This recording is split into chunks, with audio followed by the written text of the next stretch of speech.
Hi, my name is Sarah and I'm a type 1 diabetic. Today we are going to meet type 1 and type 2 diabetics of all shapes and sizes. Their stories make Type Now.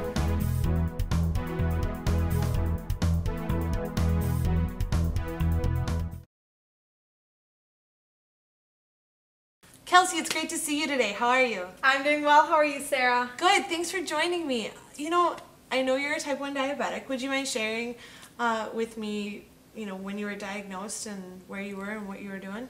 Yeah, I was diagnosed November of 2000, and we were up in my cabin for Thanksgiving. Everyone's having a big feast and all that, and I just was not hungry at all. I was sleeping a lot, very dehydrated. And I still remember the food that I wanted to eat was pizza. Yeah. Which made Mom nervous in case, didn't feel good or whatever. Mm-hmm. Then we thought I had the flu or strep. The next morning they took me to Children's and I was diagnosed with type 1 diabetes within 10 minutes. Wow, that's pretty incredible. How did you, I know you just said you physically didn't feel so great. How did you feel, in your head? You're going, what was your reaction? I didn't really know what it was. Nobody on either side of my family has ever had it. Okay. Type 1 or type 2, and so I was kind of in for a ride, didn't know what was going to be coming and all that, but it's now going to be a part of my life, and I had to deal with it. How was it then when you, came home from Thanksgiving, and that was a pretty short time span to then go back to school and be like, okay, here we go. What did you do? It was very hard. It's like you have to check your level all the time. I had to go to the nurse's office, and you have to do your shots of insulin and count your carbs, where before I didn't have to watch what I ate. I mean, you wanted to eat healthy and stuff, but now I had to count my carbs, make sure I was having protein with my meals, and it was kind of a big step, especially when you're only 11 years old. What were some of the things you did with your friends, or what were their reactions to when you went back to school after Thanksgiving?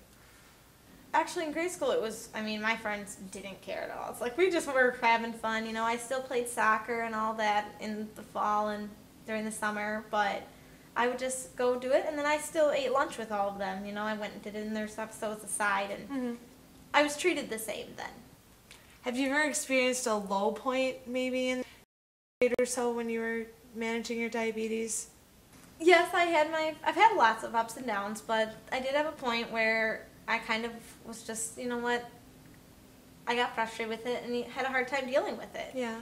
And it was hard to take care of myself at some point. I went to Bethel right after I graduated from high school, and I struggled a lot there. I didn't have it under control very well, ups and downs a lot with the blood levels. So it was very hard to control, but I learned a lot from that experience and how I don't want to get back to that spot again. So what are you doing now that you don't want to get back to that spot? What are you doing now that makes things really, really great? Well, I work at Wells Fargo, which I absolutely love. I love the people I work with. I'm not treated any different because I have diabetes. It's just a part of who I am, not seen different. And because you have it under control, it's so easy to do stuff with your friends. You can go out, and have dinner with them if you want to go out and go shopping, I don't let my diabetes stop me from doing stuff I want to do. That's awesome, Kelsey. What else are you doing? I know you mentioned you work with a trainer when you work out. What type of things do you do? Well, I work with a trainer, Carrie, at Lifetime Fitness in Plymouth. Okay. And right now I'm working on my cardio a lot. I just ran the Torchlight 5K with Lifetime, which so fun. And so I'm going to find some other ones to do to try to beat my time, which is kind of a motivation. And that's one thing, too. With exercise, it helps your diabetes so much. Your levels can be up and down, but getting that in just helps it stabilize. And your body feels so much better alone. Yeah. What happens when you don't work out? How do you feel? You feel very kind of beat. Like you're just tired and just blah. Blah, yeah. You don't have much motivation. Yeah.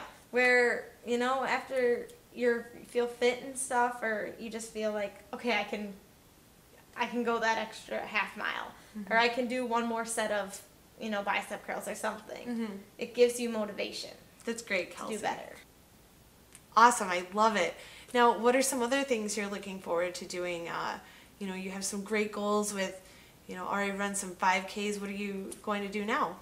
Now that I have that under control, I got my license, which is so great to be able to drive places. And one thing I really want to do now is eventually go back to school. Yeah. You know, I love medicine and all that stuff. I don't know what I want to do, but having diabetes under control makes being able to do that easier. Where if you have that, you can just keep going down the path of success. Is there anything you can think of as far as like a lasting, you know, mantra or attitude you have going forward? You've accomplished so much so far, Kelsey. One thing I say is just live each day to the fullest and look forward, don't look back on the past. It's simple and easy enough, right? Yeah, enjoy life. Yeah. Now, I know we mentioned this a while ago, but what's the main difference between taking shots and using an insulin pump for you? Well, one thing with the insulin pump, I can get different amounts of insulin at different times, which is great. You know, for example, if I'm exercising, I don't need as much insulin, where, you know, if I'm just watching TV and my body's not getting that exercise. Yep. Another thing, too, like, if your level's just a little high, you can give yourself a half a unit rather than having to do a shot, which sometimes was hard when you were younger because it's like you didn't want to do a shot for 1 unit of insulin. Right, right. But you just have so much, I have better control with it, which you feel better is That's awesome, Kelsey. most important. Exactly, you got it. Well, thanks for everything, Kelsey, and I appreciate all your good attitude and your enthusiasm to living life to the fullest, right? You got it. Thank you, Sarah. It was my pleasure.